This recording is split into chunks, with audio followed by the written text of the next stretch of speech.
harus segera menjalankan reforma agraria sejati sekarang juga. Kenapa kami menyatakan ini? Bahwa peristiwa-peristiwa sebelumnya dari sejak aksi 25, 30 dan seterusnya itu tentang penjarahan-penjarahan kepada para pejabat, sebenarnya yang sunyi dan luput dari pemberitaan adalah penjarahan tanah-tanah rakyat, kekayaan alam di pedesaan. Ini adalah isu-isu, ini adalah penjarahan nyata di lapangan, bagaimana petani, nelayan, masyarakat adat kehilangan tanahnya, nelayan kehilangan aksesnya ke laut, wilayah tangkapnya di kapling-kapling, dan konsesi-konsesi itu terus berdiri, bahkan puluhan tahun. Jadi ini adalah serikat-serikat tani yang sebenarnya bukan baru, sejak dari Orde Baru, sudah menguasai tanah, sudah menjadi kampung, sudah menjadi desa definitif, sudah menjadi ada sekolah, ada masjid, ada musola, ada gereja, ada fasilitas umum, fasilitas sosial, dan pemerintahan desa. Tapi tidak kunjung dimerdekakan. Konsesi-konsesi HTI, hutan tanaman industri, hak guna usaha, hak guna bangunan, izin tambang, proyek-proyek strategis nasional, itu banyak masuk ke kampung-kampung, bank tanah, termasuk yang terakhir bagaimana dibentuk Satgas Penertiban Kawasan Hutan yang memang mulia untuk menertibkan konsesi-konsesi ilegal sawit, itu justru melakukan pematokan-pematokan di tanah-tanah pertanian. Seperti yang kemarin terjadi di Serikat Tani Tebo, di Desa Tebo yang mengalami pematokan oleh Satgas PKH ini. Ada juga desa di Cianjur yang diplang oleh Bank Tanah, padahal ini konflik agrarianya sudah sejak zaman Orde Baru, sudah jadi perkampungan, lumbung pangan nasional, lumbung pangan, sayur mayur dan seterusnya, tapi masih diplang oleh Bank Tanah. Jadi Bapak Ibu sekalian, ini ada beberapa presentasi yang ingin saya sampaikan, tetapi sebelum itu kami ingin menunjukkan realita di lapangan lewat video dulu sebelum ke beberapa slide ini. Mohon ditayangkan ada 2 video yang menunjukkan realitas di lapangan tentang akibat dari jika reforma agraria tidak kunjung dijalankan. Termasuk misalnya bagaimana petani, nelayan itu bisa mandiri, bisa berdaulat meskipun tanahnya tidak kunjung diakui. Mungkin itu bisa diputar dulu. Izinkan pimpinan. Silakan.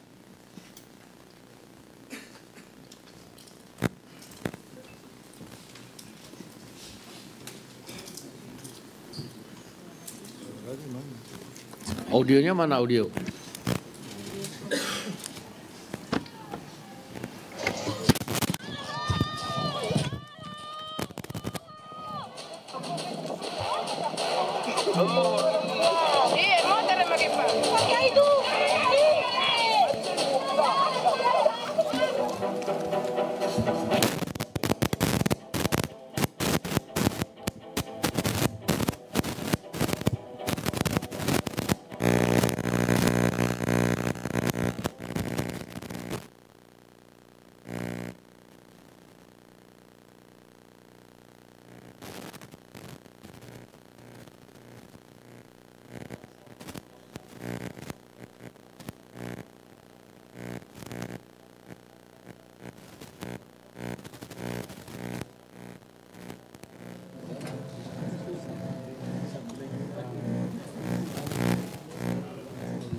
Apa tidak ada audionya?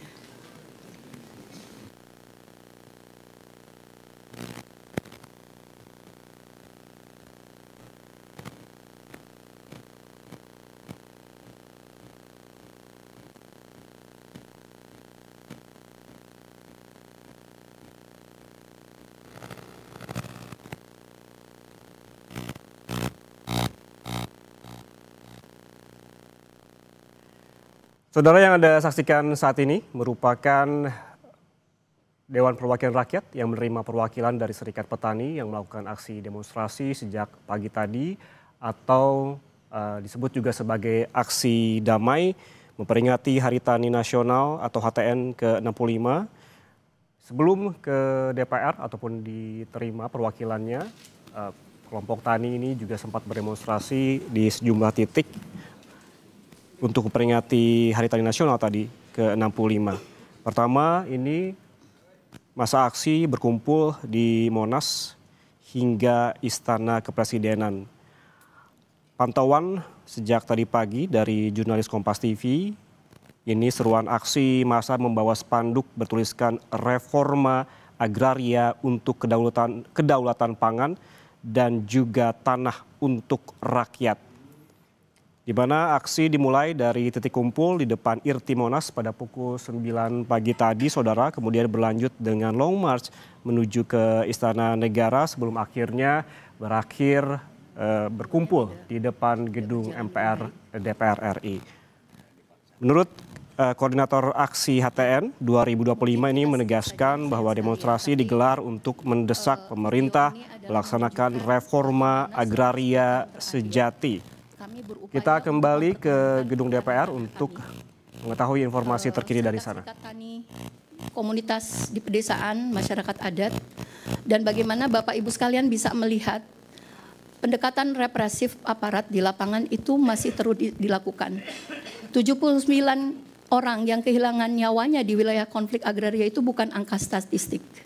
Tapi ini seperti dianggap kasus-kasus biasa saja.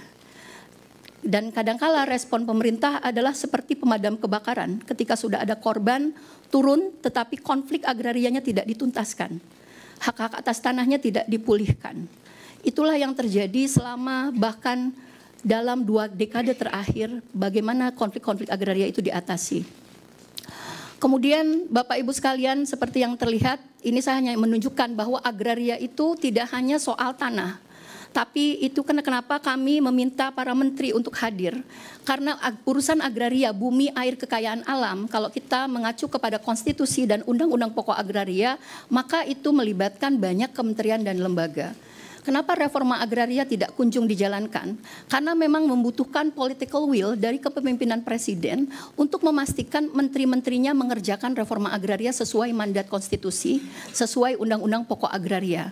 Nah, inilah yang menjadi dasar Bapak Ibu sekalian bisa melihat bagaimana konflik-konflik agraria di perkebunan misalnya. Dalam 20 tahun terakhir, bisnis-bisnis perkebunan termasuk sawit itu menjadi penyebab konflik agraria selalu tertinggi.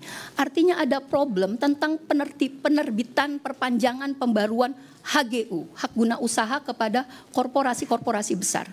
Yang tumpang tindih dengan kampung-kampung, tumpang tindih dengan desa-desa, wilayah adat, pemukiman termasuk perkampungan nelayan.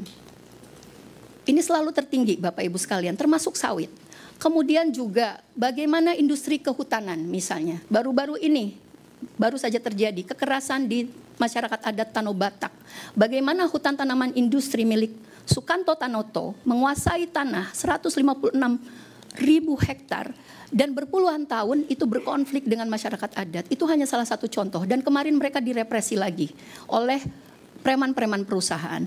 Ini hanya gambaran sedikit saja tentang betapa ada carut-marut tentang kebijakan-kebijakan agraria yang justru pendulumnya, alokasi tanahnya, kekayaan alamnya lebih diprioritaskan untuk badan usaha skala besar.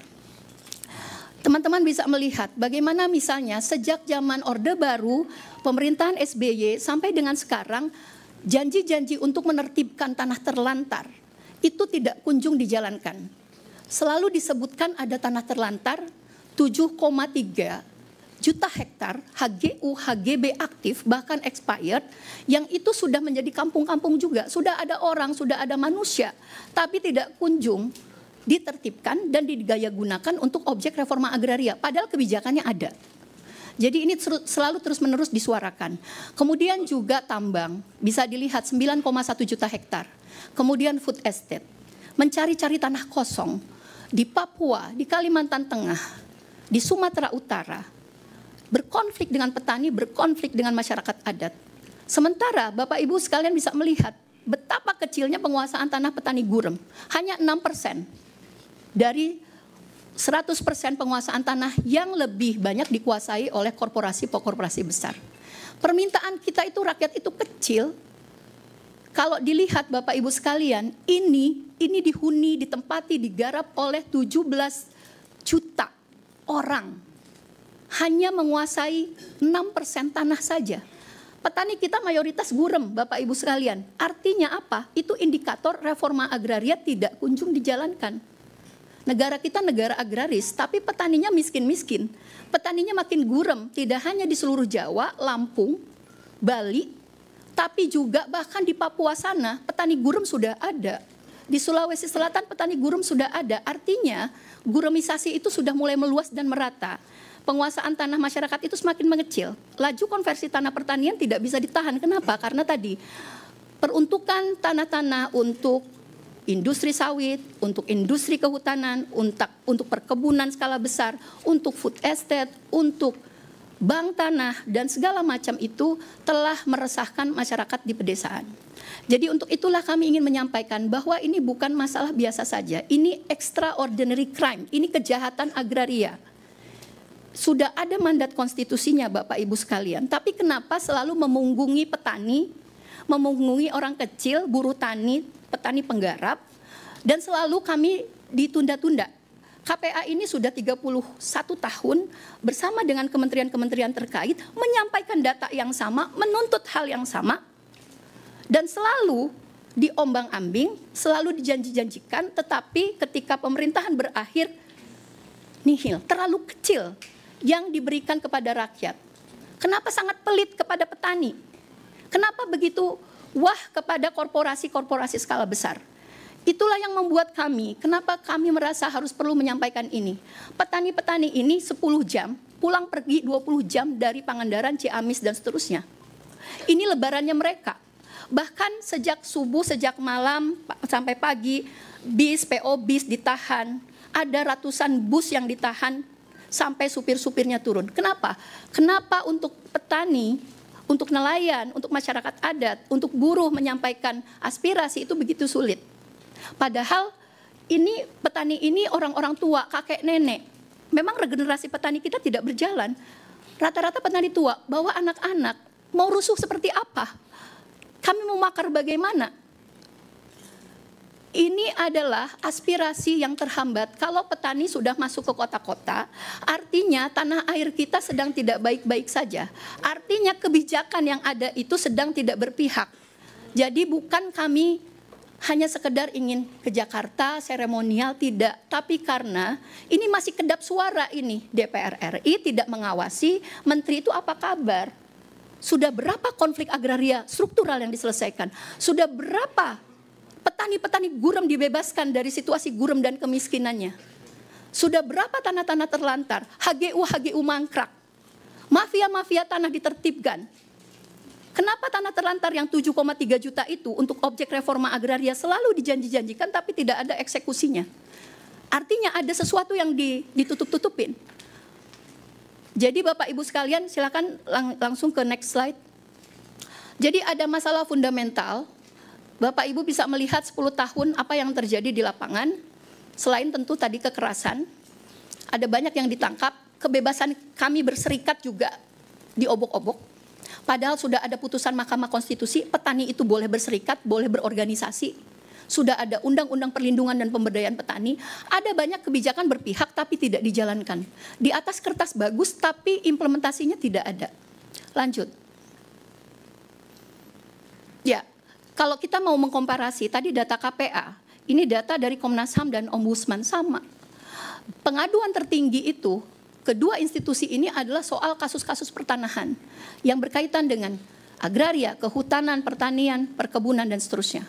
Sama aduan-aduannya. Ada banyak kanal-kanal pengaduan di Kementerian Agraria, Kementerian Kehutanan, bahkan mungkin di DPR. Tapi hanya untuk tempat mengadu, tidak ada kanal penyelesaiannya. Kami selalu harus mengulang, misalnya dengan Kementerian Agraria, berkali-kali bahkan dengan Pak Nusron sudah ketemu, kami serahkan datanya, sekali lagi kami serahkan. Lalu teman-teman di Kementerian Agraria baru saja kemarin minta data lagi. Jadi ada problem, kami itu, data-data kami itu ditumpuk mungkin, diarsipkan tapi tidak dikerjakan. Kemudian di Menteri Kehutanan, Bapak Raja Juli, akhirnya kita bisa bertemu lagi. Saya pernah mengajak Bapak Raja Juli itu ke salah satu desa Bulu Payung di Cilacap. Itu adalah konflik agraria puluhan tahun yang berkonflik dengan perhutani. Tetapi 9.000 hektar tanah di Cilacap itu adalah lumbung pangan nasional. Saya menunjukkan ke Pak Raja Juli, Pak lihat mana ada tegakan pohon, mana ada hutan. Kenapa tanah-tanah pertanian produktif itu yang dikerjakan oleh kaum tani itu tidak kunjung dibebaskan dari klaim-klaim kawasan hutan, tidak kunjung dilepaskan dari klaim-klaim perhutani yang sebenarnya masyarakat itu sudah berkontribusi pada pembangunan nasional, sudah berkontribusi menjadi sumber pangan, tetapi tidak kunjung dilepaskan. Pemerintahan desanya saja sudah bingung, pemerintahan Pemdanya sendiri, Pak Raja Juli ingat tanya, kenapa jalannya jelek? Ya Pak, soalnya kalau kami bangun jalan, masalahnya ini masih kawasan hutan. Implikasinya adalah petani tidak bisa mengangkut hasil panennya karena infrastruktur, pembangunan, program-program untuk petani itu nggak bisa masuk karena alasannya itu. Ini adalah masih klaim perhutani, masih PTPN, masih kawasan hutan, masih di dalam HGU dan seterusnya. Jadi Bapak Ibu sekalian, itulah dampak kalau konflik agraria, reforma agraria tidak kunjung dijalankan. Bagaimana kita mau sejahtera, bagaimana pasal 33 ayat 3 yang selalu dijanjikan oleh Pak Prabowo itu bisa dijalankan. Kalau rakyat yang hanya punya aspirasinya tanah-tanah itu, sedikit-sedikit itu, hanya menginginkan keadilan dan itu adalah desa-desa yang puluhan tahun berjuang, yang hadir di sini ini tidak kunjung dijalankan. Lanjut. Ini dampaknya Bapak Ibu sekalian bagaimana generasi muda tidak bekerja, kemudian 58% desa miskin tertinggal, termasuk itu adalah 15 provinsi yang menjadi epicentrum kemiskinan juga merupakan epicentrum dari konflik agraria. Artinya kalau ketiadaan akses pemilikan kepada tanah, maka otomatis ada kemiskinan struktural di pedesaan. Lanjut. Ini gurumisasi, tadi sudah disampaikan ada 17 juta orang petani gurem. Yang ini juga harusnya mendapatkan dampak positif dari reforma agraria. Tapi ini gurumisasi ini dibiarkan, bahkan mungkin mereka bisa sampai kehilangan dan tidak bisa bertahan lagi. Terlempar ke sektor industri menjadi buruh upah murah, menjadi TKI dan TKW. Karena sektor pertanian di pedesaan tidak berjalan. Karena industrialisasi di pedesaan justru merampas dan menggusur tanah rakyat, bukan industri yang memastikan petani, nelayan, masyarakat adat punya badan usaha milik mereka. Dan kemudian mendorong bagaimana yang disebut hilirisasi itu bukan hanya milik korporasi. Hilirisasi pangan itu kalau petani dipercaya, berserikat, punya koperasi, punya badan usaha milik petani, itu punya tanahnya, hasil panennya, punya pabrik penggilingan padi dan seterusnya. Kalau padi, lalu dia bisa lebih sejahtera, dia bisa berperan berkontribusi pada swasembada pangan. Lanjut. Lanjut, ini di skip saja. Ya, ini soal aspirasi kami bagaimana reformasi kepolisian dan TNI itu bukan sekedar soal kasus-kasus saja di perkotaan, tapi juga tolong perhatikan di pedesaan. Kalau bisa Pak DPR, Pak pimpinan DPR, kalau ada konflik agraria itu atau ada masyarakat mempertahankan tanahnya itu yang diturunkan jangan polisi dan TNI, yang diturunkan itu adalah para menteri, perwakilan dari kementerian dan lembaga. Jadi petani, nelayan, masyarakat adat itu atau perempuan di pedesaan itu tidak vis-a-vis lagi dengan polisi dan TNI. Pendekatannya jangan legalistik. Kalau ditanya, ya Bapak nggak punya sertifikat kok, Bapak itu ilegal, perambah dan seterusnya. Dari sejak Undang-Undang Pokok Agraria diundangkan, mewajibkan negara daftarkan seluruh tanah di wilayah Indonesia sejak dari tingkat desa. Pendaftaran tanah itu tidak kunjung dilakukan. Lah bagaimana rakyat bisa punya didaftarkan dan bersertifikat? Sekarang ada yang namanya PTSL. Itu sangat diskriminatif ketika itu adalah konflik, masih tumpang tindih dengan konsesi. Itu nggak akan hanya dicatat, nggak akan diurus lagi.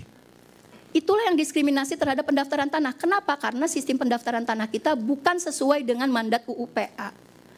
Apalagi tadi sudah ada dualisme pertanahan. Ini Bapak Raja Juli sama Pak Nusron ini harus kerjasama dengan erat. Kenapa? Karena reforma agraria itu bukan hanya tanggung jawab dari Kementerian Agraria, tanggung jawab juga Kementerian Kehutanan. Kalau target 9 juta hektar itu 4,1 juta hektarnya mandatnya di Pak Raja Juli. Tapi kenapa proses reforma agraria ini tidak kunjung diurus secara kolaboratif oleh para menteri? Dan kami sudah berpengalaman. Selalu, oh kalau dengan masalah PTPN ke BUMN saja, oh kalau masalah kehutanan ke kantornya kehutanan saja, kalau masalah HGU ke Pak Nusron saja. Jadi rakyat itu sudah mengadu di tingkat Pemda, provinsi sampai nasional, di pingpong dan seterusnya. Tadi yang saya bilang, hanya ada kanal pengaduan tapi tidak ada kanal penyelesaian. Oleh karena itu, salah satu aspirasi yang kami sampaikan sebenarnya ada 24 masalah struktural agraria. Ada 9 tuntutan perbaikan yang kami minta. Ada yang sifatnya bisa sekarang juga sebagai keputusan politik, dan kita berharap juga nanti Bapak Presiden Prabowo bisa membuat diskresi hukum, diskresi politik supaya reforma agraria ini bisa berjalan, dan mendukung juga para menteri untuk bekerja sesuai fokus pada agenda reforma agraria pada 3 pokok, yaitu redistribusi tanah kepada rakyat. Tanpa redistribusi tanah kepada rakyat, redistributive land reform, maka itu bukan reforma agraria. Kemudian penyelesaian konflik agraria, kemudian pengembangan ekonomi menjadi kawasan-kawasan pedesaan yang produktif, yang dikelola, yang dikuasai, dimiliki oleh petani, nelayan, dan masyarakat adat secara kolektif. Yang terakhir, soal kelembagaan. Bapak Dasko, Pak Saan, kemudian Pak Cucun, kami menginginkan ada kelembagaan khusus untuk menjalankan reforma agraria.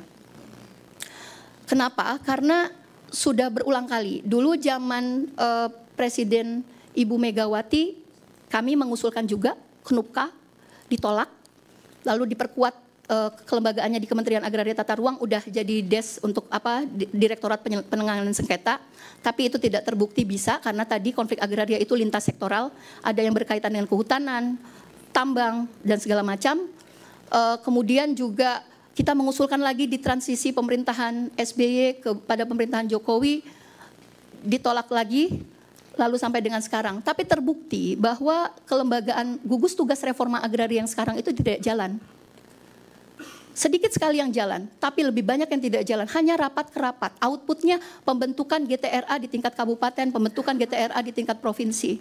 Bikin GTRA summit tiap tahun di tempat-tempat yang eksotis. Tapi tidak melibatkan petani, tidak melibatkan nelayan, tidak melibatkan masyarakat adat, tidak melibatkan CSO yang selama ini mendesakkan agenda reforma agraria. Jadi kami meminta memang perlu ada kepemimpinan langsung dari Presiden, Badan Pelaksana Reforma Agraria yang langsung dipimpin dan bertanggung jawab langsung kepada Presiden untuk melaporkan kerja-kerja terkait reforma agraria. Karena kalau misalnya kembali lagi ke Kemenko Ekonomi misalnya, ada bias kepentingan. Kemenko Ekonomi pasti target pengadaan tanahnya untuk investasi skala besar. Bukan untuk petani kecil, bukan untuk nelayan, bukan untuk orang yang nggak punya tanah penggarap, buruh tani dan seterusnya. Jadi memang perlu ada kelembagaan khusus yang otoritatif bersifat ad hoc. Di berbagai negara reforma agraria itu ada time frame-nya. Misalnya kalau mau 9 juta hektar targetnya mau dicapai dalam jangka waktu berapa? 10 tahun, 20 tahun dan seterusnya. Tetapi di Indonesia ini nggak ada time frame-nya, nggak bersifat ad hoc. Harusnya ada lembaga khusus yang memang itu dipimpin langsung oleh Presiden sehingga bisa mengecek progres dari setiap menteri dan lembaga. Termasuk karena di sini ada Ibu dari Menteri dari Pariwisata ya. Pariwisata itu penting, tetapi ada beberapa konflik agraria yang diakibatkan oleh pariwisata premium. Anggota KPA ada di Kumodo, Atamodo, Labuan Bajo, kemudian ada juga masyarakat adat di Toba, Danau Toba, itu juga akibat dari pariwisata premium yang itu merampas tanah rakyat. Jadi ini lintas kementerian, harus ada lembaga yang otoritatif, dan kemudian juga kami memohon kepada Bapak Pimpinan DPR agar membentuk pansus reforma agraria, sehingga dengan pansus ini fungsi monitoring, evaluasi dari pimpinan DPR, fraksi, komisi yang sifatnya lintas komisi ini bisa mengecek progres reforma agraria, berapa kasus yang selesai. Karena ini bukan kasuistik Bapak Ibu sekalian. Kalau kasuistik sama aja kayak pemerintahan desa, RT RW ngurusin kasus-kasus. Yang kami mau adalah yang sifatnya sistematis secara nasional, dan seluruh konflik agraria termasuk 1,7 juta hektar lokasi prioritas reforma agraria yang sudah ada di tangan Pak Nusron, kemudian Pak Raja Juli, ini segera dieksekusi dan didukung oleh seluruh kementerian dan lembaga. Demikian Bapak Ibu sekalian, selebihnya Bapak Ibu sudah mendapatkan dokumennya secara lengkap. 9 tuntutan perbaikan yang kami inginkan. Demikian, wassalamualaikum warahmatullahi wabarakatuh. Nanti Pak Agustiana yang akan menambahkan. Pak Agustiana ini adalah pimpinan dari Serikat Petani Pasundan, juga anggota Majelis Pakar KPA, senior saya, guru saya, yang selama ini konsisten memperjuangkan perjuangan kaum tani. Jadi nanti Pak Agustiana akan menambahkan bagaimana sebenarnya fakta-fakta di lapangan tentang perjuangan petani. Termasuk sebenarnya Bapak Ibu sekalian silahkan nanti cek, ada banyak desa-desa yang sudah melakukan desa maju reforma agraria. Nggak diakui sama negara nggak apa-apa. Kami bangun sekolah, kami bangun jalan, kami bangun masjid, musola, karena kita nggak diakui. Padahal mandatnya harusnya kita diakui, tapi kita mandiri, swadaya dan seterusnya. Kita tinggal melihat, silahkan lihat. Semua fakta-fakta di lapangan itu bukan tanah-tanah kosong. Itu ada masyarakatnya, ada perkampungannya, ada pemerintahan desanya, akui segera. Mungkin itu. Wassalamualaikum warahmatullahi wabarakatuh. Ada penambahan, silakan. Terima kasih. Bismillahirrahmanirrahim. Assalamualaikum warahmatullahi wabarakatuh. Salam sejahtera buat semua. Kami betul, saya walaupun majelis pakar, tapi Pak pimpinan, bapak-bapak semua, mohon maaf. Saya juga mewakili seluruh gerakan Serikat Tani dan Masyarakat Adat se-Indonesia. Pertama ingin menyampaikan terima kasih dan penghormatan setinggi-tingginya buat sejarah Hari Tani Nasional baru hari ini di bawah pimpinan Presiden Pak Bowo, di bawah pimpinan DPR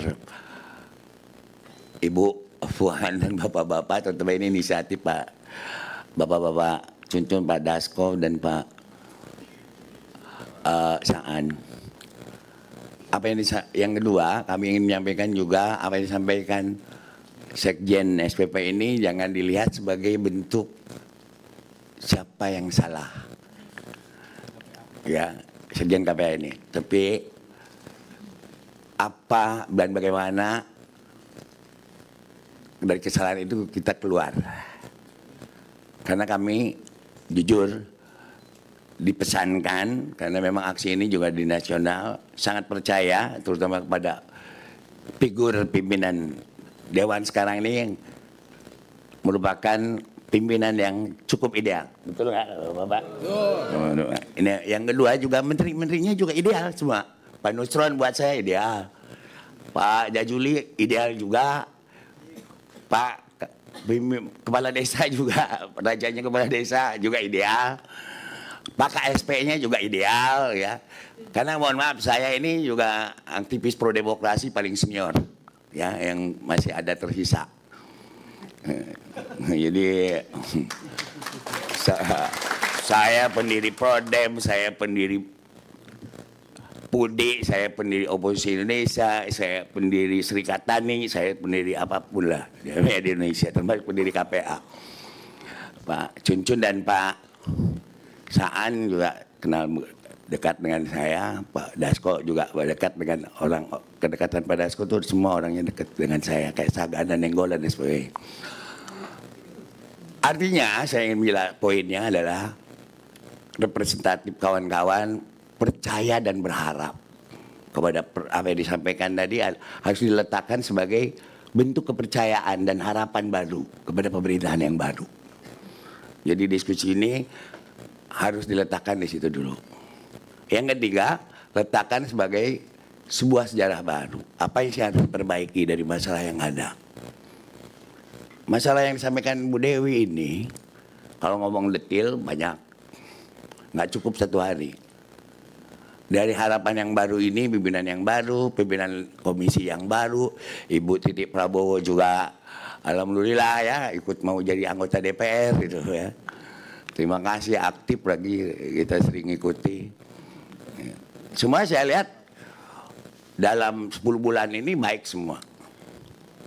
Ya, terlepas orang menilai, tapi secara objektif masyarakat, makanya kami tidak mau huru-hara seperti orang lain, padahal paling bisa huru-hara kami.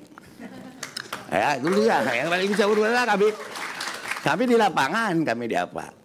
Tadi yang ini persoalannya ada beberapa hal yang paling poin. Pertama, sejak tahun 58 negara kita ini merdeka tahun 45. Tapi sumber kekayaan bangsa ini yang diambil dari kolonial baru tahun 58. Nah, tahun 58 ini ada program nasionalisasi dan belum ada pengaturan berapa untuk kehutanan, berapa tanah yang terdaftar. Yang kedua, tidak ada kelembagaan yang komprehensif. Jadi kalau ngomong negara menguasai tanah dan mengatur tanah untuk kepentingan kemakmuran rakyat, negara ini siapa? Itu Pak Dasko. Mudah-mudahan Pak Dasko ini atas nama Pak Presiden bisa menjadi sejarah ini hari. Sejarah untuk kemuliaan bangsa, untuk kemakmuran rakyat. Karena memang sudah tadi Kak Bu Dewi bilang, nggak bisa nyalahin Pak Jajuli. Mohon maaf ya, bukan saya membela. Tanah yang diaku perhutani sendiri nggak ada izin Pak. 2 juta 100 hektar yang dibilang tadi sawah itu perhutani. Gimana mau mencoretnya? Izinnya aja nggak ada. Jadi tidak tercatat di BPN, tidak tercatat juga di kehutanan. Pak Nusron mau hebat-hebatan juga nggak bisa gagahan Pak Nusron. Nggak ada izinnya, gimana mau mencabut? Yang dicatat Pak Nusron, yang dikelola oleh BPN itu hanya tanah-tanah yang terdaftar, tanah negara yang terdaftar dan tanah milik yang terdaftar. Bukan begitu Pak Nusron? Ya? Di luar itu nggak bisa. Pak Nusron gagah, di bawahnya mogok, nggak akan mungkin bisa. Kedua, Pak Jajuli baik kehutanan. Kehutanan sendiri mohon maaf Pak pimpinan Dewan. Sampai hari ini setelah putusan MK dulu ya, kawasan kelola kehutanan itu didasarkan penunjukan. Tapi setelah putusan MK nomor 3 tahun 2011 nomor 35 harus dikukuhkan. Sementara putusan MK sendiri harus dikukuhkan ini dari penunjukan peraturan pemerintah seperti apa, undang-undangnya seperti apa, lembaganya seperti apa, kerjanya seperti apa, nggak jelas sampai hari ini. Sehingga sulit juga apakah Pak misalkan tadi harus dilepaskan. Bagaimana melepaskan Pak Antoni? Pak Antoni sendiri belum berpijak di atas tata kuasanya yang memiliki legal yang jelas. Ini jadi persoalan. Jadi terima kasih sangat di luar ekspektasi Bapak Dasko bisa mengundang beberapa komisi yang lain dan kementerian yang lain. Sehingga ini tidak salah paham. Jadi ini kita tersesat magis semua. Nah oleh karena itu mungkin yang disampaikan tadi komite ini yang digas oleh Dewan melalui Pak Presiden ya tidak diserahkan kepada KSP. Agar para pemimpin bangsa bapak-bapak ini yang sudah baik, demi Allah Pak Nusron ya, saya menganggap Anda baik kok, jadi tidak semua ya, jadi menganggap semua pemimpin pemerintah ini baik yang sekarang ini. Ya, ingat saya ini ketua oposisi, saya subversi terakhir, ya, jadi kalau ngomong kritis saya paling kritis, jadi saya pendiri Forkot, saya pendiri apalah ya. Jadi cuma setan Malaka kata orang, nggak pernah muncul. Jadi sebaliknya kembali kemana tadi, kalau saya katakan baik, poinnya baik. Nah, kalau saya katakan ada harapan, syarat untuk menuju harapan ada. Tinggal bagaimana secara bersama-sama bukan mencari yang salah, tapi bagaimana ini bisa terjadi. Terutama kendalinya setelah GBHN di zaman Ibu Titi, bapaknya Ibu Titi sudah tidak diberlakukan lagi. Jadi nggak jelas arah pembangunan agraria ini kemana. Berapa hektar, juta hektar luasannya di mana untuk investor, biar nggak berebut. Berapa hektar untuk kawasan lindung. Berapa hektar untuk pembangunan desa. Berapa hektar untuk pembangunan pangan. Sampai hari ini nggak bisa, belum ada orientasinya. Gitu Pak Saan ya.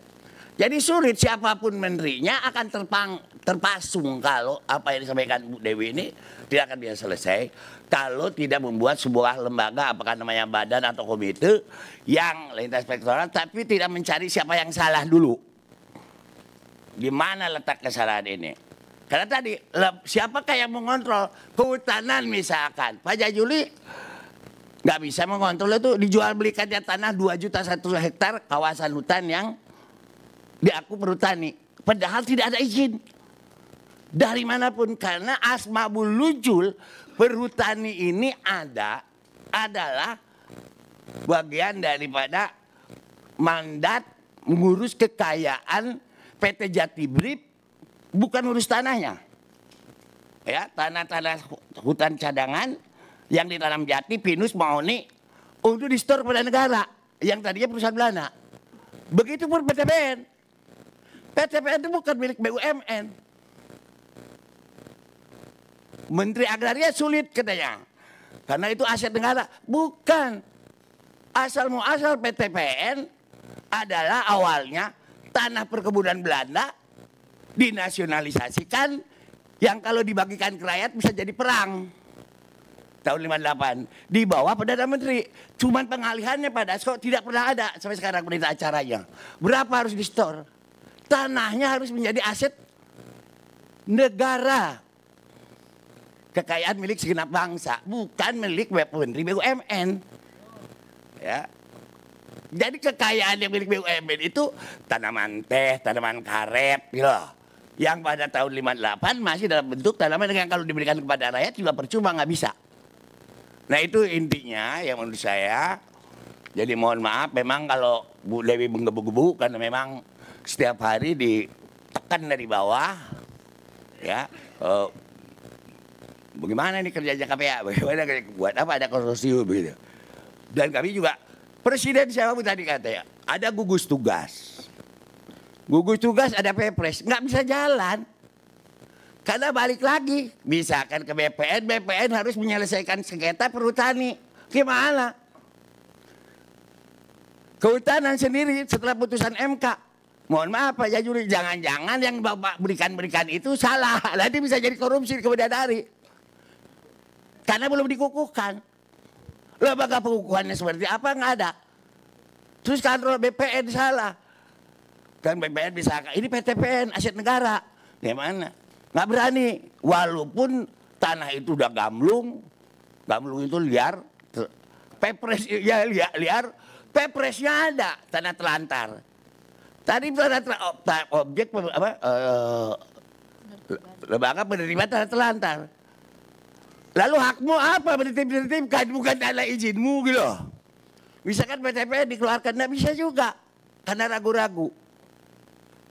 Nah sebaliknya dulu Pak Jokowi awal punya cita-cita yang bagus 11 juta hektar, melanjutkan Pak SBY. Tapi lagi-lagi tanahnya yang mana karena izin konsesinya sudah ada diberikan. Yang lebih celaka lagi Pak Dasko, ini yang saya khawatir Bapak-bapak Ibu semua. Ini untuk kepentingan ekonomi bangsa. Tanah yang sudah jadi sawit dari kawasan hutan, bukan dosa Pak Menteri sekarang ya. Entah dosa siapa, tiba-tiba menjadi diaku tanah hutan, padahal dia sendiri belum tentu kekuasaan dia. Berubah jadi kawasan hutan, dari kawasan budidaya, istilahnya kalau istilah BPN konversi produksi di tanaman sawit. Setelah ada kebun sawit mau jual sawit nggak bisa ekspor ke luar negeri karena nggak ada izin. Akhirnya Pak BPN dipaksa untuk membuat sertifikat padahal belum dilepaskan. Bukan belum dilepaskan, statusnya harusnya kan jelas nih kalau ada. Oh ini tanah negara konversi produksi, ini konservasi. Konservasi tolong awasi oleh Menteri Kehutanan. Konversi produksi seluruhnya serahkan ke BPN gitu. Berapa luas, lalu konsentrasi produksi berapa banyak untuk di reforma agraria. Lalu kalau kehutanan salah, BPN salah, siapa yang akan ngawasi? Itu tidak ada. Itu menurut saya sampai akhirnya yang lucu Pak Dasko. Bapak-bapak semua.